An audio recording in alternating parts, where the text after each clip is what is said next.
steady. It's baba boom time. Welcome to Miss Lily's.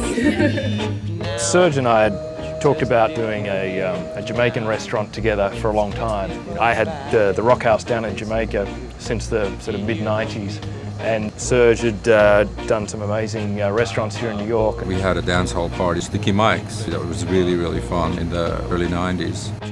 I happened to have been married to a Jamaican woman, and I got introduced to it through my in-laws and her. Binn and Genc brought on the actual location here. And we just started a dialogue, about perhaps this concept working in the space with them, I don't know, maybe 2 or 3 years ago. We always wanted a hangout, like a cool place, like a fun place, a happy place, a sexy place. And the music is obviously a part of it, the staffing.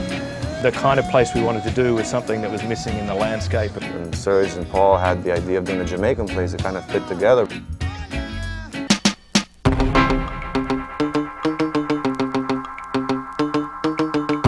A year and a half ago, we took a trip down to Jamaica, all 4 of us. We went all over the island, with Bradford, yeah, with the chef. We flew into Martei Bay and we sort of came to the Rockhouse for a night or two first and then took off. We really focused on the food. It was a culinary tour. So we went to specific restaurants, specific shacks, to try really specific dishes. Yeah, we did Scotchies down in Martei, or we went on truck stops up over the top, ate fried fish on the beach at Hellshire. We went to the high end, we went to Norma's at Devon House, or Guilt Trip in Kingston. We had a private dinner with the chef of the Prime Minister at her house, and that was amazing too. Yeah, that was amazing. It was incredible.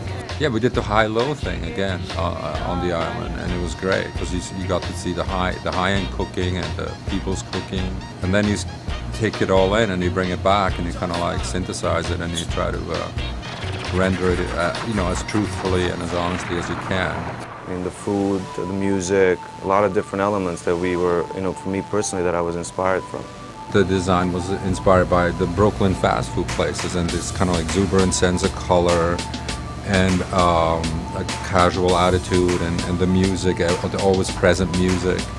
And so together with an amazing staff, the whole thing combines in a way to just create an atmosphere that makes you enjoy the food much more.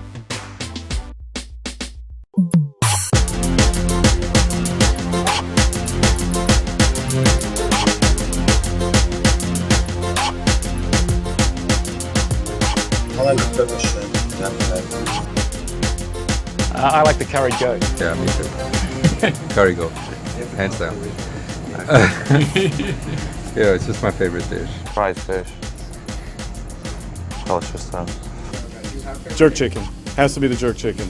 It's the jerk sauce recipe is my wife's mother's recipe, and she passed away.